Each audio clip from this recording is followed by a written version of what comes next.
Ağustos ayının, daha doğrusu 2024'ün en çok taşları yerinden oynatabilecek gökyüzü olaylarından biri bu 19 Ağustos'taki Kova dolunayı. Hem kişisel yaşamlarımızda hem ülke hem de dünyada çok hızlı ve birçok olayın ard arda gelebileceğini, bunun sonucunda bizlerin bir sonun başlangıcını görebileceğimizi söyleyebilirim. Peki bu kadar olay neden oluyor? Bizi neler bekliyor? Olasılıkların hepsini anlatacağım. Burada genel etkileri dinlemeniz, anlamanız, sizin bütünü kavramanız açısından gerçekten çok önemli. Yoksa hemen hani burcunuza geçersiniz. Kendi hayatınızla alakalı bir ipucu tabii ki öğrenebilirsiniz. Sonra toplumda ne, neden oluyor anlamadan kişisel hayatınızda bunun keyifsizliğini üzerinizde hissedebilirsiniz. Bu sebeple önce giriş kısmını dinleyin, sonra burcunuza geçin derim. Şu an Instagram kapalı ancak açıldığında veya bir VPN'le giriyorsanız öyle takip etmek isterseniz Lumos Astroloji'yi bitişik olarak yazarsanız ismim karşınıza Fulya olarak zaten profilimde çıkacak. Beni takip edebilirsiniz, benden danışmanlık alabilirsiniz. Ben şu an tabii Instagram'a girmiyorum henüz. O yüzden bu sıralar bana ulaşmak isterseniz, danışmanlık veya özel ders almak isterseniz lumosastroloji@gmail.com üzerinden bana ulaşabilirsiniz. Evet, Dolunay'la ilgili anlatacak gerçekten çok fazla olasılık var. Artık geçelim bakalım bizleri neler bekliyor.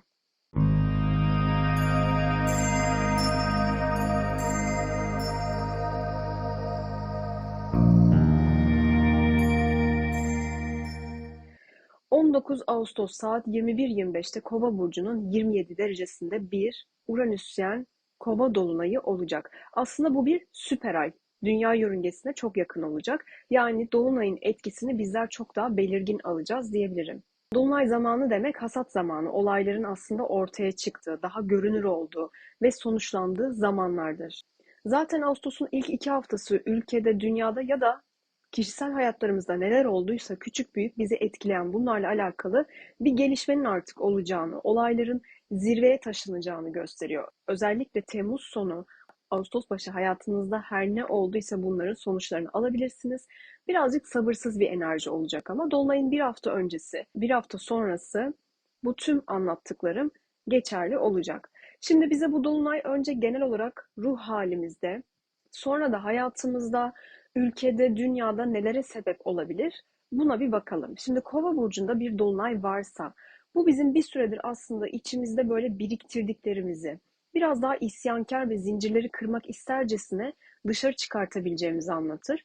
Olumlu veya olumsuz, içinizde nasıl bir ruh halinden geçiyorsanız son zamanlarda kendinizi gözlemleyin. Sinirli misiniz?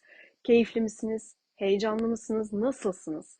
Bunun çıkışı aslında sizin hiç beklemediğiniz bir şekilde de ortaya çıkabilir ya da hiç beklemediğiniz birine olabilir. Bazı tepkilerimizi aslında bizler bile kontrol edemeyeceğiz. Zaten Merkür de retro olacak.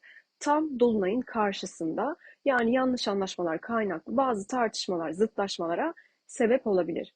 Bunu nasıl söyledim ben? Hani bu benim ağzımdan nasıl çıktı diyebiliriz. Zaten Merkür-Uranüs arasında bir sert etkileşim daha olacak. Hem konulara aslında bir yandan farklı bakabiliriz, farklı açıdan bakmaya, hem de sinirli biraz daha böyle şaşırtıcı konuşmalar, işte anlık kararlara biraz daha yol açma riski taşıyor.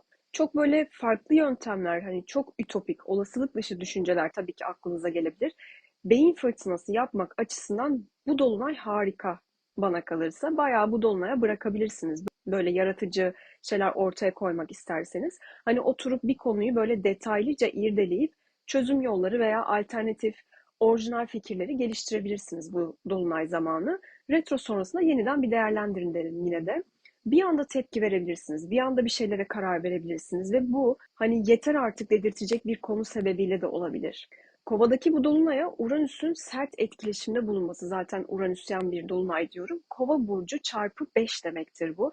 Yani her şeye isyan. Şimdi bizden önce kendi hayatlarımızda aslında o Kova burcunun bireyselliğini, işte özgürlüğünü hissedeceğiz ki, bunu sağlayacağız ki sonra toplumun değişimi başlayacak demektir.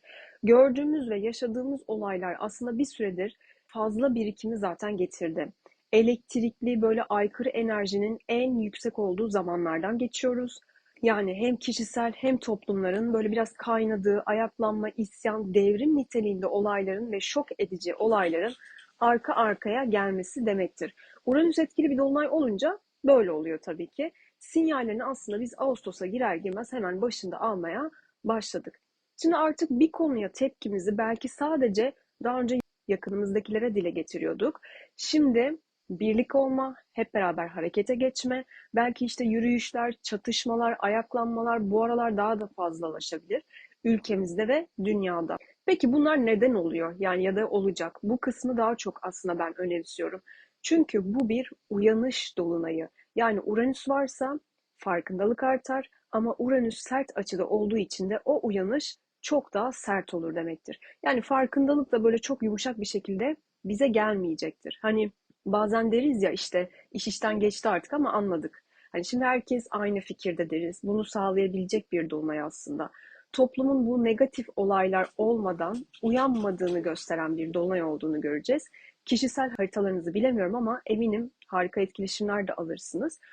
Özellikle hava ve ateş gruplarının tabii daha iyi etkilendiğini söyleyebilirim. Sürpriz, beklenmedik gelişmeler bu kişiler alabilirler. Ama ülke ve dünya gündeminde uyanmayan kişileri sarsan, silkeleyen bir etkide olacağını düşünüyorum. Sinirlerimiz biraz bozulabilir, çok normal. Hatta çevrede, haberlerde bu insanlar artık çıldırmış diyebileceğimiz birçok olaya, gündeme şahit olabiliriz. Tam bu noktada o olaylar neden oluyor ya, hani odaklanırsanız zaten gökyüzünü de astrolojiyi de çok daha net algılamışsınız demektir. Bu büyük kitlesel olaylar olacak ki hani o çürümüş sistem yıkılacak. Sistemin yıkılması da zaten bir günde olmuyor. Şu an bir ciddi geçiş dönemindeyiz. Bu dolunayın bir sonun başlangıcını getirebileceğini söylerken aslında tam olarak bundan bahsediyorum. Şimdi Plüto Kova sürecindeyiz, dönemindeyiz. Son kez sonbaharda Plüto Oğlak Burcu'na geçecek. Benim dediğim bu eski, çürümüş, kapitalist, köhne sistemler yıkılıp daha çok halkın, çoğunluğun, özgürlüğün sesi çıkmaya başlayacaktır. Devrim sonbahar sonrasında kendini daha çok hissettirecektir. Öncesinde de hani bu toplumdaki bu tip kaosların, kaynamaların olması normal bu geçiş sürecinde. Çünkü Kova dolunayı Uranüs etkili bir dolunay, artık özgürlüğü, bağımsızlığı, hümanizmi, toplumun yararını, yönetime, sisteme, artık siz ne derseniz deyin, baş kaldırmayı daha fazla körükleyecek bir dolunay. Bu dolunayla da dediğim gibi zirveyi göreceğiz gibi duruyor. Kişisel hayatlarımızda da böyle ikili ilişkilerimiz, sosyal ilişkilerimizde tabii ki bazı problemleri daha fazla açığa çıkartabilir. Dürtüsel ve böyle gergin tepkilerden biraz uzak duralım. İlişkiler açısından gerçekten zorlayıcı bir dolunay. Bu kişiyle ben devam etmek istiyor muyum? Devam etmek istemiyor muyum? Ben artık buna katlanabilecek miyim? Ya da ben bu kişiyle gerçekten dayanabilecek miyim? Bu ilişkide ilerlerken kendimi özgür hissediyor muyum? Bunları sorgulayabiliriz. Sadece hani evlilik, partner ilişkileri için değil, dostluklar, arkadaş grupları, ortak arkadaşlıklar, işbirliği yaptığınız kişilerle ilgili de olabilir. Uyanış bu açıdan da gelebilir size. Bir konuda değersiz hissedebilirsiniz. Bunu daha sık konuşabilirsiniz daha doğrusu. Yani maddi manevi bir yetersizlik duygusu bu dolunayla gelebilir. Bunun için bir sıçrama yaşayacağız. Bazı ilişkiler kopma noktasına gelecek, bazıları sürpriz bir şekilde birbirine çekilebilir. Hiç beklemediğiniz konuşmalara, hiç beklemediğiniz tepkilere, sadece kendi hayatınızda değil bu arada, hani kendiniz, çevrenizde de şahit olabilirsiniz bunlara. Venüs-Satürn arasındaki sert etkileşim biraz keyfimizi kaçırabilir, tatsızlaştırabilir. Günlerin geçmesini biraz beklerseniz, hani dolunayın geçmesini, bu etkiler daha da hafifleyecektir. Bu tabii böyle sürmeyecek.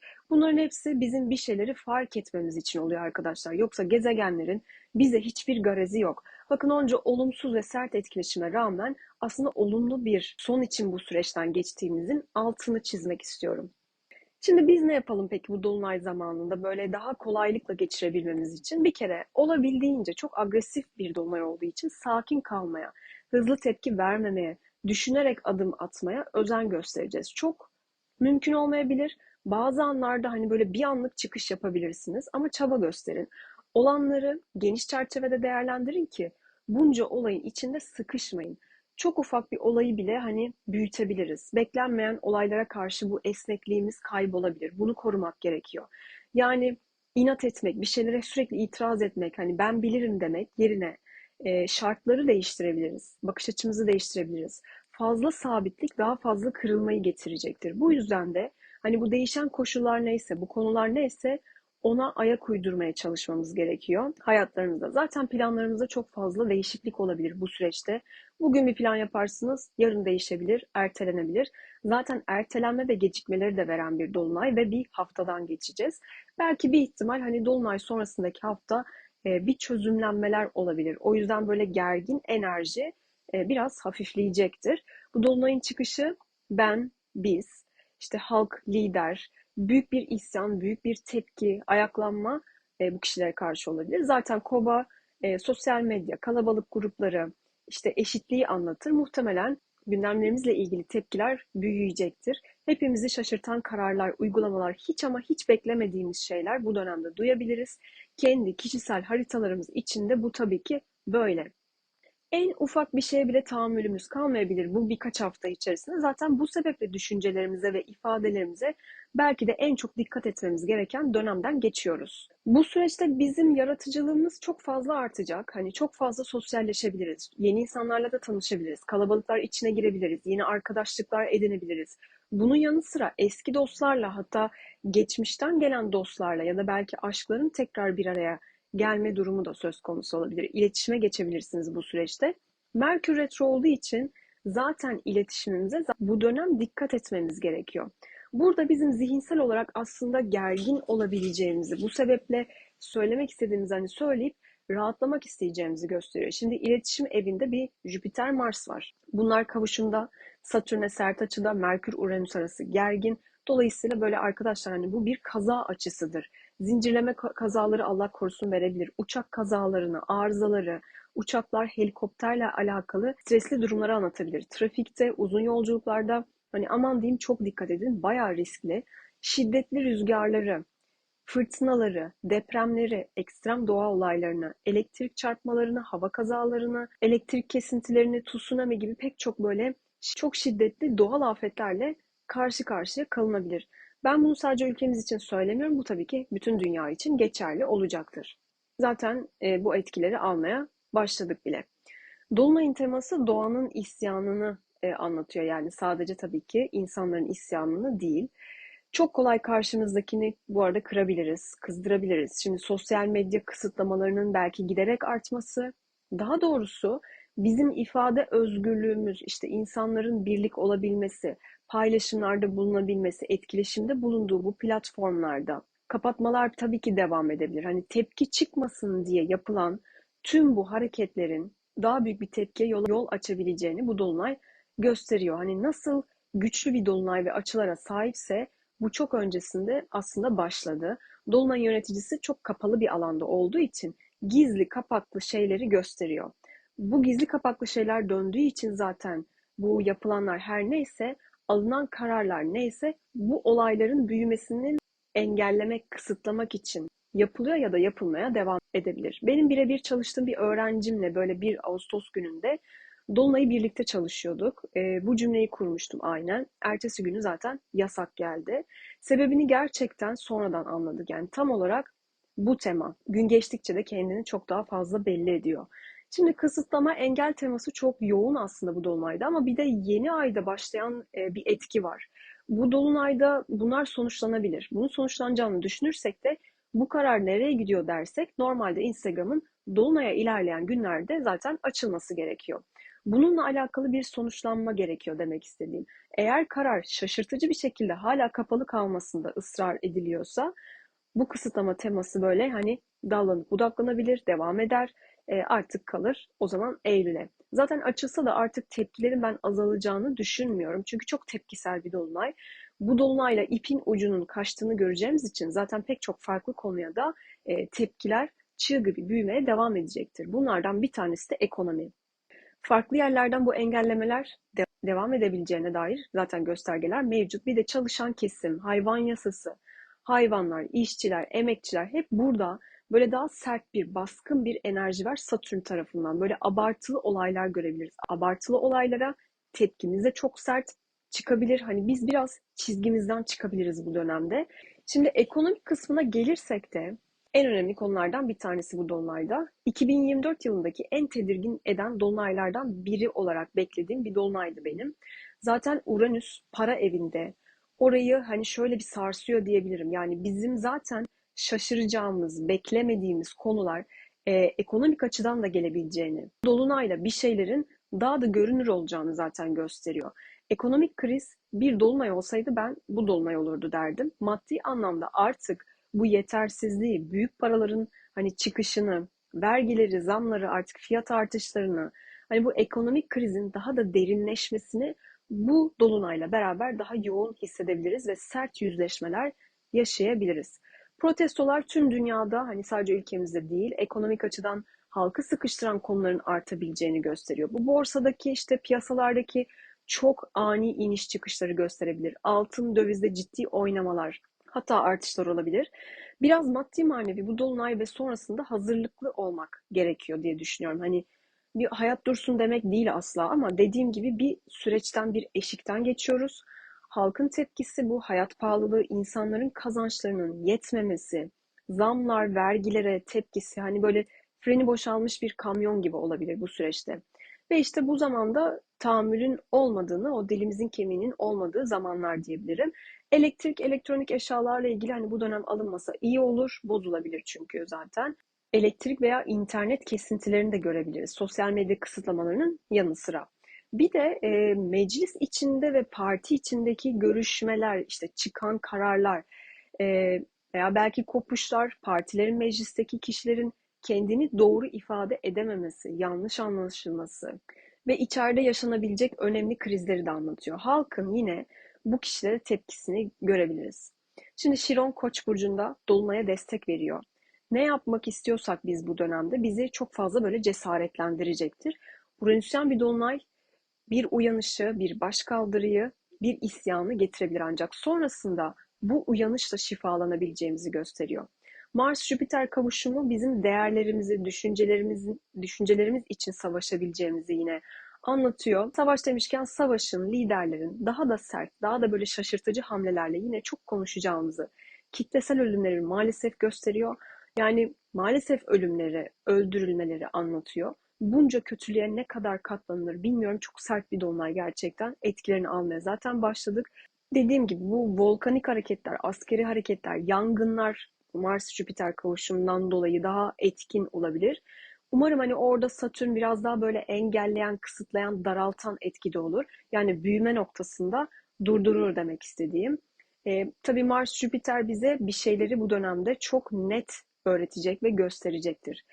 Öngörülemeyen olayları hep Uranüs anlatır arkadaşlar. Dolayısıyla ekonomik açıdan sarsıcı gelişmeler sadece bizi değil, tüm dünyayı ilgilendiriyor. Uranüs çalkantıyı, hani bilinmezi, ani gündemleri anlatır. Sismik aktiviteler, patlamalar, depremler, siber saldırılar, askeri hareketlilik demiştim, elektrik kesintileri, volkanik hareketler, tuhaf hava koşulları, sert rüzgarlar hep bu dolunayın içerisinde olabilecekler arasında.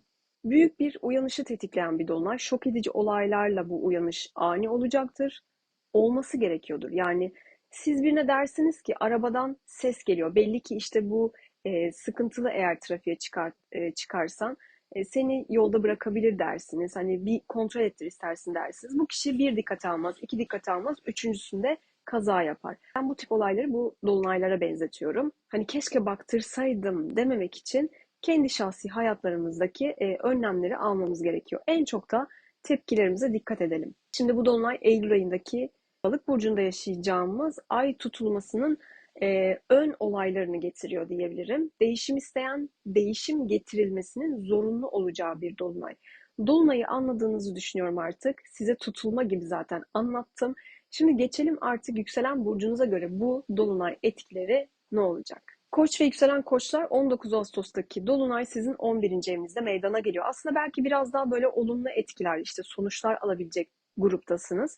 Fakat yine de dolunay kendi içerisinde birazcık sert. Özellikle iletişime, en yakınlarınızla böyle daha fazla özenmeniz gerekebilir. Sağlık konularında, iş bağlantılı alanlarda bu yetersizlik, değersizlik gibi biraz sizi sıkabilecek konular gündeme gelebilir. Ancak bu sıralar kalabalık arkadaş gruplarıyla, işte eski ilişkiler, eski dostlarla belki yeniden bir araya gelebilirsiniz. Aslında ilk giriş kısmında ben ne anlattıysam, ne söylediysem koçlar için geçerli olacak. Bazı dostlukları hayatınızdan çıkartmak isteyebilirsiniz, elemek isteyebilirsiniz. Yanlış anlaşmalar olabilir. Aniden bir seyahat planınız çıkabilir. Ani bir para çıkışınız olabilir burada. Hani böyle eskiden ilgilendiğiniz, sevdiğiniz bir hobinize yeniden başlayabilirsiniz. Hatta eğitim almak da isteyebilirsiniz. Bu trafikte biraz daha dikkatli olmanız gereken bir süreç. İş yerinde, iş arkadaşlarınızla alakalı bir konuda da kendi değerinizi belki çok hissedemeyebilirsiniz. Geleceğe yönelik planlar, maddi konular kaynaklı değişimler, ayrıca kariyerden kazançlarınıza odaklandığınız, yeteneklerinizle alakalı belki ne yapsam, hani nasıl yapsam diye düşündüğünüz yoğun bir sürece girebilirsiniz. Bazılarınıza bu kalabalıklardan, sosyal çevresinden ani bir iş teklifi, kazanç kapısı da çıkabilir. Bazı konularda da hani sizin kontrolünüz dışında bazı şeyler gelişebilir. Umarım en iyi ihtimaller her zaman kişisel hayatınızda çalışır. Başka videolarda görüşmek üzere. Kanala abone olmayı lütfen unutmayın. Boğa ve yükselen boğalar 19 Ağustos'taki Dolunay sizin için çok görünür bir evde, 10. evde olacak. Bu dönem hayatınızda hem ailenizle alakalı aldığınız kararlar çok önemli gibi duruyor. Hem kariyerinizle ilgili. Aile içinde tekrar eden bir tema var. Mesela kariyeriniz veya aile bireylerinden birinin böyle sürpriz bir gündemi olabilir. Bir yolculuğa çıkabilir. Bu dönem kariyere bir ara verebilirsiniz. Ayrılmak isteyebilirsiniz. Aniden istifa etmek isteyebilirsiniz. Uzun zamandır görüştüğünüz bir yerle belki nihayet anlaşma sağlanabilir. Kariyerinizle alakalı bir sonuçlanma da getirebilir. Bu süreçte tabii bazı harcamalarınız da çoğalabilir. Biraz abartılı harcamalar yapabilirsiniz. Ancak kariyerden kazançlarınızdaki bu yetersizlik, kısıtlanma da söz konusu olabilir. Aşk, ilişkiler, bazı dostluklarda soğuma, uzaklaşma, hani bu yeteri kadar belki o sevgiyi, değeri hissedememe, görememe de söz konusu olabilir. Zaten kendiniz ve genel olarak da böyle tatil, işte hobileriniz, keyif aldığınız şeylerde böyle yaptığınız harcamalardan sonra bu yetersizlik de gelebilir. O kısıtlanmayı da hissedebilirsiniz. Toplum önündeki tepkileriniz biraz büyük olabilir. Hani buraya dikkat. Kendinizi bazı konularda böyle kontrol etmek çok güç olabilir. Bu dönem aldığınız kararlar zaten geçmişe dayanıyorsa harekete geçebilirsiniz. Ancak kendi düşüncelerinizde, hedeflerinizde, işte hayata bakışınızda belki biraz daha esnek davranmanız gerekebilir. Umarım sizin için de çok böyle sürprizli, beklenmedik, güzel gelişmelerle geçen bir dolunay olur. Başka videolarda görüşürüz. Abone olmayı unutmayın. İkizler ve yükselen ikizler 19 Ağustos'ta yaşayacağımız dolunay birçoğunuza yolculuk, seyahat, yurt dışı veya şehir dışına çıkma imkanı verebilir. Aslında uzaklardan biriyle, yakından tanıdığınız veya geçmişten getirdiğiniz bir kişiyle yeniden iletişime geçebilirsiniz. Bir de böyle hani ekstra iletişime dikkat etmeniz iyi olur bu süreçte. Yanlış anlaşma, görüşmelerinizde böyle inatlaşmalar olmaması için sizin de biraz esnek olmanız gerekebilir. Şimdi bu süreçte bir eğitimi tamamlayabilirsiniz. Hatta eğitimi pekiştirmek isterseniz bu dolunayı kullanın. Bu sıralar böyle ikili her türlü ilişkilerde biraz daha böyle fevri konuşmalar, abartılı konuşmalar ortaya çıkabilir. Biraz daha dikkatli olmanızı öneririm. Çok fazla düşünebilirsiniz. Birçok şeyi de aynı anda yapacağım diye uğraşabilirsiniz. Bir konuda aydınlandığınızı, farkına vardığınızı da görebilirsiniz. Şimdi aile içi konularda kariyerinizle alakalı belki maddi açıdan bu yetersizlik, bir keyifsizlik alabilirsiniz bu sıralarda. Bir de evde belki hani dekorasyon, işte belki ikili ilişkilerde beğenmediğiniz, size batan konular da ortaya çıkabilir. Bu yüzden bu ara sosyal medya uzaktaki kişilere daha fazla çekilebilirsiniz. Uzak yerlere yolculuk yapıyorsanız da belki hani bilet, uçak, işte pasaport gibi işlemlerinizde bazı aksilikler, gecikmeler olabilir. Umarım uzaklardan güzel ve sürpriz haberler alacağınız bir dolunay olur. Başka videolarda görüşmek üzere. Kanala abone olmayı lütfen unutmayın. Yengeç ve yükselen yengeçler 19 Ağustos'taki dolunayla finansal ağırlıklı konular gündeminize gelecek gibi duruyor. Şimdi 8. evinizde bir dolunay. Vergiler, zamlar, ortaklı paralar, miras, nafaka, işleriniz daha fazla ön plana çıkabilir. Bu dönem alacak verecek konularında da geri ödemeler, hak edişler, ani para çıkışları olabilir. Sağlık açısından biraz dikkatli olmakta fayda var. Hani böyle ateşli hastalıklar çoğalabilir.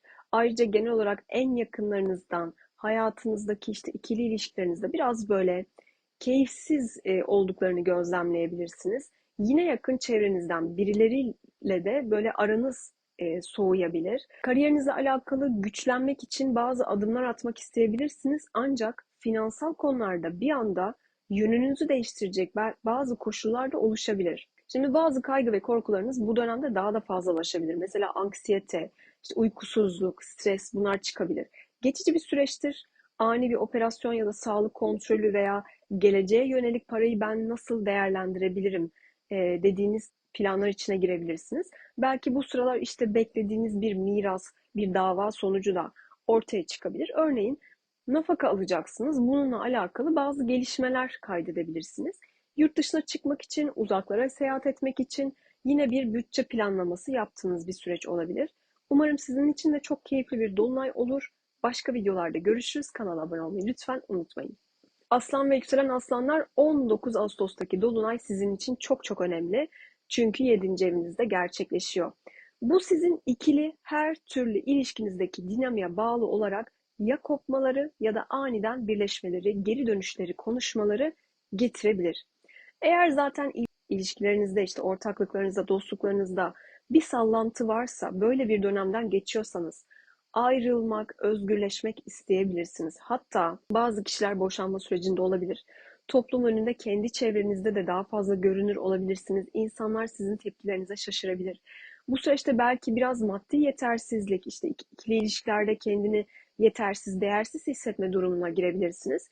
Sizin için hem ilişkilerde hem de aslında maddi konularda biraz daha önemli bir viraj gibi duruyor. Bu süreçte söyleyebileceğiniz, belki yapabileceğiniz davranışlar yanlış yorumlanabilir. Bu yüzden daha dikkatli konuşsanız daha iyi olur. Hani biraz daha böyle şartları esnetmek gerekiyor. Kendinizi iyi ifade etmeniz çok önemli. Bazı işbirlikleriniz, ortaklıklarınızda da maddi konular kaynaklı sonlanmalar olabilir. Eşiniz varsa onun da işleri, hayatında bir konu netleşebilir. Bu sıralar bir yolculuğa da çıkabilirsiniz. Daha önce gittiği yakın bir yere veya böyle kısa mesafeli şehir içi de olabilir. Kalabalık gruplara, işte arkadaş toplantılarına, çevresine giriyorsanız yine iletişime dikkat etmeniz gerekiyor. Belki bu dolunay bir hızlı karar almasanız iyi olur diyebilirim. Umarım olumsuzluklar olsa da böyle tatlıya bağlanır. Başka videolarda görüşmek üzere. Kanala abone olmayı lütfen unutmayın. Başak ve yükselen Başaklar, 19 Ağustos'taki dolunay sizin iş ve çalışma, işte sağlık ve belki günlük rutinlerinizin düzenini değiştirebilecek nitelikte olabilir. Ancak Eylül ayındaki tutulmanın etkilerini artık bizler almaya başlayacağız. Dolayısıyla aslında bu iş ve ilişkilerle alakalı bazı sonlanmaları, bitişleri veya değişim zorundalığını gösterebilir size. Yani siz bu dolunayda ben bu kişiyle İş yapmak istiyor muyum? Partner olmak istiyor muyum? Günlük hayatta bu kişiyle görüşmek istiyor muyum? Kendinize bu soruları çok daha fazla sorabilirsiniz. Merkür Retro arka planda bir evinizde olacak ve Dolunay'a karşıtlık yaptığı için de tabii ki içsel kaygılar, endişeler, sorgulamalar normalden çok daha fazla olabilir. Aslında bu sorgulamalarınız bu dönemde hani iyi, en azından içsel olarak hani ne istediğinizi görebilirsiniz, fark edebilirsiniz. Fakat bu sizde ani kararlara sebep olabilir. Daha önce düşündüğünüz şeyleri elbette uygulayabilirsiniz. Mesela işle alakalı çok uzun zamandır bir şeyleri bitirmek istiyorsunuz. Sonlandırmak istiyorsunuz. İstediğiniz bir proje vardır. Bu dolunayla artık bitirebilirsiniz. İşten ayrılmak, yaptığınız bir işle bağınızı koparmak isteyebilirsiniz. Diyet, detoks gibi programları da hani dolunay sonrasında bırakırsanız çok daha verim alabilirsiniz. Kendinizi iş alanında daha da güçlendirmek isteyeceksiniz. Yeni ortaklı işler size bu açıdan belki daha iyi bir destek verebilir. Ancak bu dolunay tabii biraz sert etkilere kendi içerisinde sahip. Şimdi bu dolaşım sisteminiz, sinirsel gerginlikler, uykusuzluk sizi biraz rahatsız edebilir. Sizi rahatlatacak şeylere lütfen bu dönem yoğunlaşın. Umarım çok keyifli etkiler alırsınız. Başka videolarda görüşmek üzere. Terazi ve yükselen teraziler, 19 Ağustos'taki dolunay nispeten sizi daha iyi etkileyebilir. Haritanızda da zaten güzel yerlere temas ediyorsa tabii ki olumlu sonuçlanmalar yaşayabilirsiniz. Bu süreçte belki iş için bir seyahat, bir yolculuk yapabilirsiniz. Yeteneklerinizi işe dönüştürmek için çevrenizle, arkadaşlarınızla görüşmeler, işte fikir alışverişleri falan yapabilirsiniz. Ancak insanlarla tabii böyle hani fikir çatışmaları içine de girebilirsiniz. Aşk, ilişki konularında eğer Ağustos'un ilk 2 haftası gelişen bazı gündemleriniz varsa hani bu ilişki nereye gidiyor, nasıl netleşiyor anlayabilirsiniz. Eskilerden birileri size yazabilir, karşınıza çıkabilir, bir şekilde temasa geçebilirsiniz. Hayatın tadını çıkartayım diyebilirsiniz. Ancak Venüs-Satürn arası gergin, bazı kaygılarınızı da ortaya çıkartabilir ve sizi tetikleyebilir. Yaptıklarınızdan keyif almak isterken belki hani iş ya da belki günlük sorumluluklarınız kaynaklı yapacaklarınız sizi birazcık sıkıştırabilir. Zaten Eylül ayında da yaşayacağımız tutulmanın etkilerini almaya bu dolunayla başlıyoruz. Sizin böyle sağlık, işte iş alanınız hareketlenmeye başlayacaktır. Ama kalabalık ekipler, işte gruplarla aktiviteler yapmak, işte eski dostlarla buluşmak, bu tip şeyler isteyebilirsiniz. Bir de yatırımlarınızda böyle ani iniş çıkışlar vesaire olabilir. Borsa spekülatif yatırımlarda özellikle. Umarım keyifli bir dolunay olarak geçer sizin için. Daha pozitif sonuçlanacağını düşünüyorum bazı şeylerin. Başka videolarda görüşmek üzere. Kanala abone olmayı lütfen unutmayın. Akrep ve yükselen akrepler 19 Ağustos'taki dolunay sizin için de çok önemli diyebilirim. Çünkü köşe evlerden birinde yani dördüncü evinizde meydana gelecek. Şimdi bu süreçte bir yer değişimi, bir ev alma, bir ev satma, ev içinde tadilat, ev kiralama, ekstrem harcamalar gibi şeyler söz konusu olabilir. Bu haftalar içerisinde eve harcama yapabilirsiniz. Evde o enerjiyi, o eforu daha fazla sarf edebilirsiniz. Artık ev, gayrimenkul işleriyle alakalı havada kalan şeyler yerli yerine oturabilir. Harcamalar tabii ki abartılı olabilir. Evden ayrılabilirsiniz. Ev, gayrimenkul işlerinde bir artık tamamlanma olabilir. Biraz böyle hayattan keyif alma, ilişkiler, dostluklar, gruplarla olan etkileşimden keyif almak daha da zorlaşabilir. Kendinizi bir arkadaşınızın gözünde biraz daha değersiz hissedebilirsiniz. Bunun yerine aslında biraz daha sevgiyi çoğaltmaya bakın derim. Çünkü eksikliğini hissedebilirsiniz. Bu dönem krizli şeyler daha fazla büyüyebilir. Psikolojik olarak da böyle tepkiler biraz yüksek olabilir. Bu sebeple sakin kalmakta fayda var. İyi bir gelir gider hesabı yapmanız gerekebilir bu süreçte. Bir de kariyerinizle alakalı konularda hani bir geri dönüş alabilirsiniz. Tekrar bir şeyleri gözden geçirmeniz gerekebilir. Söylediğiniz şeyler toplum önünde biraz daha yanlış anlaşılabilir. Kendinizi belki patronlara, dediğim gibi kalabalıklar önünde bir iş yapıyorsanız topluma karşı biraz daha dikkatli seçerek konuşmanız gerekebilir. Yanlış yorum getirebilir demek istediğim. Bu arada tabii ki ikili ilişkilerde bir hani soğuma, biraz uzaklaşma teması da var. Umarım çok keyifli etkiler alırsınız. O etkiler zaten geçici. Lütfen kanala abone olmayı da unutmayın. Yay ve yükselen yaylar 19 Ağustos'ta 3. evinizde gerçekleşecek olan Dolunay size de bir yolculuk getirebilir. Yurt içi, yurt dışı seyahatleri zaten çok seversiniz. Fakat bavullarınıza dikkat, bilet saatinize, işte uçuşlara, ertelenmelere, gecikmelere, kayıplara bu dönemde daha fazla dikkat. İş kaynaklı veya sağlık kaynaklı şaşırtıcı, sizi zorlayan bazı etkiler de olabilir. Ancak Dolunay sizi pozitif anlamda etkiliyor. Yani yeterince istediğiniz değeri kariyerinizden, patronlarınızdan veya aile hayatınızdaki otorite kişilerden göremiyorsunuz gibi hissedebilirsiniz. Belki bir uzaklaşma, hani biraz böyle bir isteksizlik, çok işlerinizle bağlantılı konularla belki olabilir. Eşinizle, işte aile bireylerinizden birinden göreceğiniz bir davranıştan dolayı da tepkileriniz bu dönem normalden fazla olabilir. Bu dönem bir eğitiminde artık bir sonuna gelmiş olabilirsiniz. Bir şeyler netleşebilir. Çok uzun zamandır istediğiniz bir eğitime de bu dönem başlayabilirsiniz. Belki daha önce araştırmışsınızdır. Aniden gelişen, hani işiniz bağlantılı bir alan da olabilir. En yakın çevrenizin hayatında bazı gelişmeler olabilir. Bu şaşırtıcı gelişmelere sizler şahit olabilirsiniz. Karşınızdaki kişilerden abartılı tepkiler alabilirsiniz. Bu ara bazı şeylere gerçekten tahammülünüz azalsa da yine de çözümler bulabileceğinizi düşünüyorum. Ev ve kariyer bağlantılı konularda Eylül ayına aslında ışık tutan bir dolunay. Umarım çok keyifli etkiler aldığınız bir süreç geçirirsiniz. Başka videolarda görüşürüz. Kanala abone olmayı unutmayın. Oğlak ve yükselen oğlaklar 19 Ağustos'ta ikinci evinizde gerçekleşecek olan dolunay sizin maddi konularda artık bir netleşebileceğinizi, bir konuda bir kriz yaşayabileceğinizi, yatırım ve finansal konularda sizi biraz daha böyle şaşırtan, şok eden, hani beklenmedik şekilde çıkışlar yapabileceğinizi gösterebilir. Bu süreçte bazılarınız işten ayrılmak isteyebilir. İşinin bir proje kısmını ya da bir bölümünü sonlandırabilir. Uzakta sevdiğiniz kişilerle aranıza bir mesafe girebilir, bir soğukluk girebilir. Kendinizi biraz değersiz hissedebilirsiniz bu süreçte. Günlük işlerinizde birden fazla şeyi aynı anda yapmaya çalışabilir ve yorulabilirsiniz. Bazı ödemeler, borçlar, alacak, verecek konularında krizler çıkabilir. Size birinin borcu varsa belki onu ödeyebilirsiniz veya tam tersi size birileri bir şeyler ödeyebilir. Ancak bu dönem sizden de ayrıca bir para çıkacak gibi görünüyor. Sağlık açısından tabii ateşli hastalıklar, eller, kollar, çarpmalar, vurmalara dikkat. Bir de varsa biraz migreniniz tetiklenebilir. Enerjiniz, eforunuz hep işinizde olabilir. Kazançlarınız böyle konusunda da tabii çok güçlenmek isteyebilirsiniz. Bunun için adımlar atmak isteyebilirsiniz. Umarım çok keyifli bir dolunay süreci olarak geçer sizler için de. Kanala abone olmayı unutmayın. Kova ve yükselen kovalar, 19 Ağustos'taki dolunay aslında sizin dolunayınız. Yükselen evinizde gerçekleşecek, yani birinci evinizde gerçekleşiyor.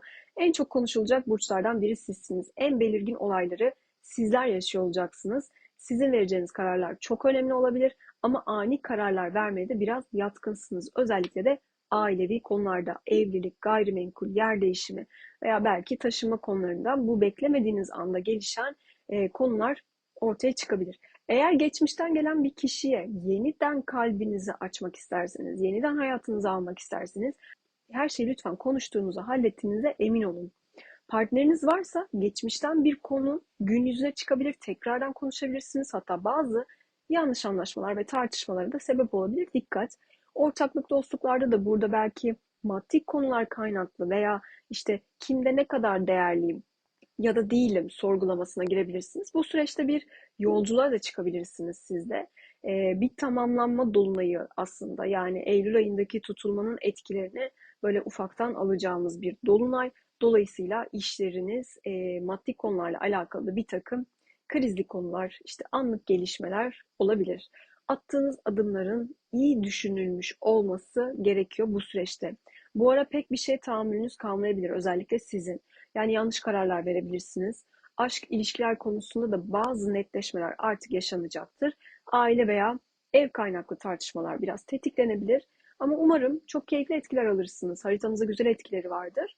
Başka videolarda görüşürüz. Balık ve yükselen balıklar, 19 Ağustos'taki dolunay sizin ani bir kararla işten ayrılmanıza, uzak bir yere seyahat etmenize, kendi iç dünyanızla, ruhunuzla daha fazla ilgilenmenize, biraz böyle herkesten uzak ama arkadaşlarınız ve dostlarınızla biraz daha böyle kapalı bir çevrede bir araya gelmenize vesile olabilir.